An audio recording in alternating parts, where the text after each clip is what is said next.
Non, le fait est que dans l'histoire de David, qu'est-ce qui entre guillemets lui a été reproché? C'est qu'il a été avec cette femme Bathsheba, il s'est marié avec elle, avec cette femme qui avait son mari qui avait été envoyé au front, qui est mort au front, qui avait fait ce qu'on appelle un get lemafrea, donc qui marche rétroactivement. Mais il n'a pas attendu la mort du mari pour aller avec elle. Il s'avère que le mari est mort, et que donc rétroactivement ça marchait, mais lui, entre guillemets, il ne pouvait pas le savoir. Alors la Gemara dans le Moed Katan d'Avdalet dit que David Ameller, tout celui qui dit que David Ameller il a fauté, il se trompe. En gros, David Ameller, il était complètement blanc par rapport à toute cette histoire. Bien que d'un point de vue halachique, c'est pas très clair pour nous. Mais c'est la Gemara, elle revient en long en large en disant que David Ameller n'avait rien à se reprocher. Mais il y a un cas comme ça dans la Gemara, donc ils ont été très durs avec lui, les gens, ils l'humiliaient, ça a été une grosse humiliation pour lui.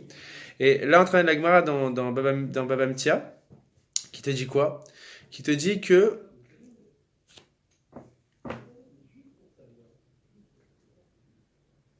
qui te dit comme ça, qui te dit que les gens ils venaient le voir dans le Beth Midrash, à la synagogue, au collège, je sais pas comment c'était, sous quelle forme c'était, et il lui disait comme ça par rapport à des sougiotes de Gemara très compliquées sur Touma et Tahara. C'est tout ce qui est voilà, pureté, impureté, la transmission de la pureté, tout ça. C'est les sougiotes les plus difficiles de la Torah. Il venait le voir, il disait David, dis-moi, est-ce que tu peux m'expliquer euh,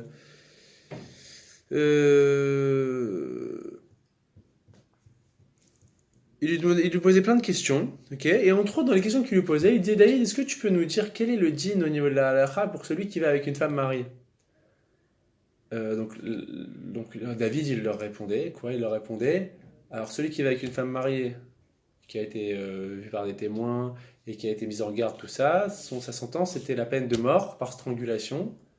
Mais sachez une chose, lui, il avait quand même une part au Lamaba, tandis que celui qui fait blanchir son prochain en public, il n'a pas de part dans le monde futur. C'est comme ça qu'il répondait. Mais là-bas, on voit que l'Agmara reproche aux gens qui humiliaient comme ça David. David, clairement, il leur dit c'est une humiliation, c'est un advarim. Bien que là-bas, c'était Bérémez, c'était par allusion. Donc c'est la preuve claire dans l'Agmara, en fait, qu'il y a un advarim même par allusion. Même si c'est détourné, même si c'est ce que tu veux. Ça paraît plutôt compréhensible. Ok. Alors, Chayut Zain. Imnaout me'atzalat mitzar. Quel est le djinn pour une personne?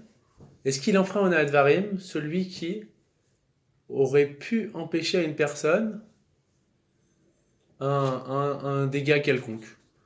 C'est-à-dire, moi je suis par exemple,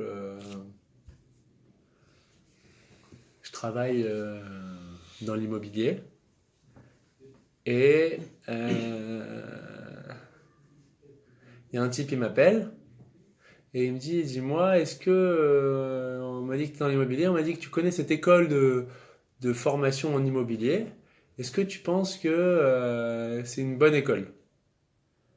Voilà, ça coûte 5000 euros l'année, c'est quand même assez cher. Est-ce que tu penses que je peux m'inscrire là-bas? Alors toi, je sais pas vraiment, mais t'as pas le temps de te renseigner, t'as pas envie de te prendre la tête. Et tu dis à la personne oui.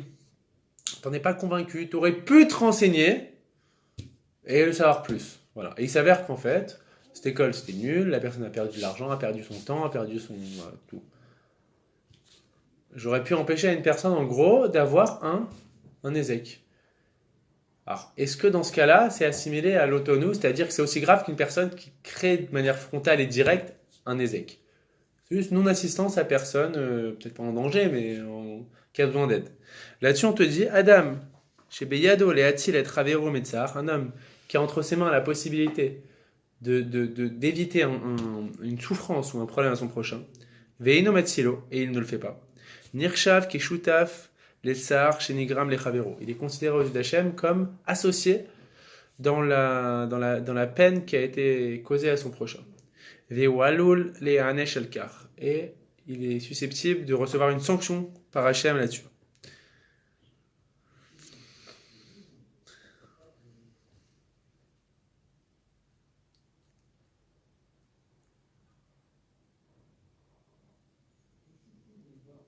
Ok. Alors, Alakha Yutret, regarde Gabriel, c'est par rapport à la question que tu posais la semaine dernière. Tu disais, quel est le zine pour celui.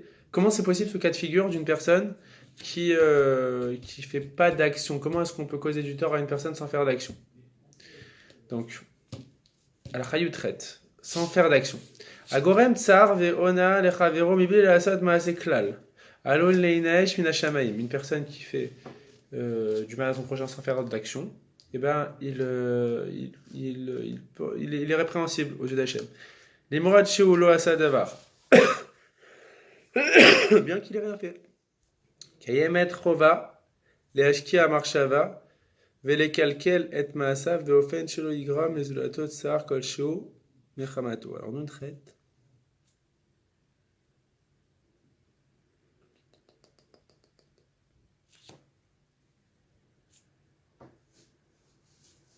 Alors, non, un cas de figure qu'on peut donner, un exemple, et donner un exemple, c'est par exemple une personne justement qui. Personne. Tu vois une personne qui court, ok? Elle n'a pas vu qu'au détour du couloir, ben, il y a une autre personne qui arrive et ils vont se cogner. Voilà. Tu vois ça, tu fais rien. Tu dis pas attention. Tu vois qu'il y a un objet qui va tomber sur quelqu'un. Et je dis pas attention. T'as rien fait. Tu vois, c'est un bon exemple. T'as enfreint, c'est interdit. Al-Hakav bête, c'est marrant ça aussi. Et c'est très actuel. Enfin, ça peut arriver à tout le monde.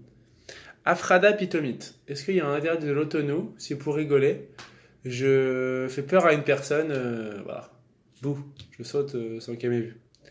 À Mafrid ou à Mavil et Travero, over Alisso Ona Advarim, Share ou Gorem Lotsar. Une personne qui fait ça, comme elle a causé la souffrance à son prochain, et ben elle a en France d'intérêt. Bien que la personne, c'est un rigolo aussi, et c'est de bonne guerre, c'est des amis, tout ça. Sur le coup, il y a une souffrance, c'est tout. C'est indéniable. Alors qu'après, je sais pas, on en passe une vidéo, on le met sur YouTube, ce que tu veux, les mecs qui font des caméras cachées, ce que tu veux, ça n'empêche, il y a quand même une souffrance qu'il y a eu. C'est tout. Donc après, tout est pardonné, tout est truc, mais il y a quand même une souffrance qui est faite. Sa mère bête, un petit sa mère bête en bas. Rambam, Yichasu, ok, d'accord. Alors, Rakav Gimel, c'est très intéressant aussi, le devenir Zalachot, et c'est vraiment, ça apprend beaucoup, je ne savais absolument pas. En leodia besura ra batachat. Un klal dans la vie, c'est quelque chose qu'on doit savoir. Il ne faut pas donner, shalom, une mauvaise nouvelle bebatachat, c'est-à-dire d'un coup. Et là, beremez ou beofen adargeti, mais par allusion et de manière par palier. Je vais donner un exemple. Odat absura bebatachat goremet lebeala vetsar nosaf leetzem absura. Le fait de donner une mauvaise nouvelle de manière brutale et directe, ça crée une douleur et un retournement intérieur, en plus en rajout par rapport à la souffrance elle-même qui est liée à la mauvaise nouvelle. Donc une personne, Chas Vesham, nous qui doit annoncer un décès, ne va pas dire oui, un tel est mort. Voilà. Il faudrait le faire plutôt de manière allusive et en montant en intensité, c'est-à-dire voilà, on n'est jamais à être confronté à ça, mais voilà, c'est quand même quelque chose. Il y a un concept comme ça qu'il ne faut pas donner des nouvelles, des mauvaises nouvelles de manière brutale. D'où on apprend ça, la Tsamerhe, Rashi be Reish Chaye Sarah, au début de Chaye Sarah, dans la partie de Chaye Sarah, juste après qu'il y a eu le sacrifice d'Yitzhak. Donc Sarah est morte justement à cause de la nouvelle qu'on lui a donnée. Qu'est-ce qu'il dit Rashi? Les filles chez Alié de Psora à Akedat Nizdamen Bana le Shrita, Vikima Shilonishrat, Pacha Nishmata Mimena Ometa. C'est à cause justement de cette nouvelle qu'on lui a donnée. On lui a dit ton fils a été sacrifié. À cause de ça, sa neshama elle a quitté son corps. Kepirouche Asfat Emed, non, je sais pas, Asfat, je sais pas quoi. Chez Mita Mabsorara, et les commentateurs ils expliquent là-bas qu'elle est morte à cause de quoi? De la mauvaise nouvelle qu'on lui a annoncée. Kepirouche Ket Ben, Imefchar Yeshem Meodata Psorara les Gamre.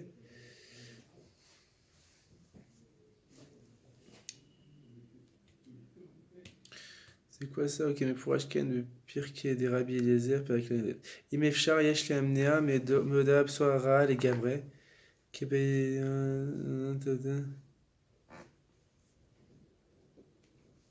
Il te ramène après une. Il te dit, alors je sais pas d'où il sort ça, de la source, je sais pas, mais il dit en règle générale, il faut éviter quand même de donner des mauvaises nouvelles tout court, quoi. Après, voilà, après, ça c'est autre chose. Dernière halakha kavdalet. Gam sora tova en leodia beofen pitomi. Même des bonnes nouvelles, il ne faut pas les donner de manière brutale et soudaine. Et là, be remez ou be hadargatiot. Et de manière par palier, comme on a dit. Odat sora be batachat goremet les shinoi kitsoni. Donc, donner une nouvelle, même quand elle est bonne, de manière brutale, ça cause un changement d'état d'un extrême à l'autre. Mais matza va rouar, donc d'un point de vue émotionnel. Vers lula le achnis et adam le sakana. Et ça peut mettre une personne dans une situation de danger. Regardez là peut-être le titre de Samer Vav. Alpi Sefer Hayashar Beresh Chaye Sarah. Le Sefer Hayashar, qu'est-ce qu'il dit sur Chaye Sarah? Chez Sarah Niftera, comment est-ce que Sarah elle est morte? C'est pas à cause de la mauvaise nouvelle qu'on lui a dit ton fils a été sacrifié. Mais Absora Tova, chez Bena les Bazov l'Onishrat. Elle est morte pas à cause de ça, elle est morte quand on lui a dit non mais en fait ton fils il a pas été sacrifié. Donc c'est le Sefer Hayashar il dit ça. C'est le changement d'état brutal et le passage d'un état à un autre qui a causé sa mort. Donc il y a aussi comme ça une notion qu'il ne faut pas donner des nouvelles, même quand elles sont bonnes, de manière trop brutale, mais il faut le faire par allusion et le faire par palier. Voilà. Merci messieurs.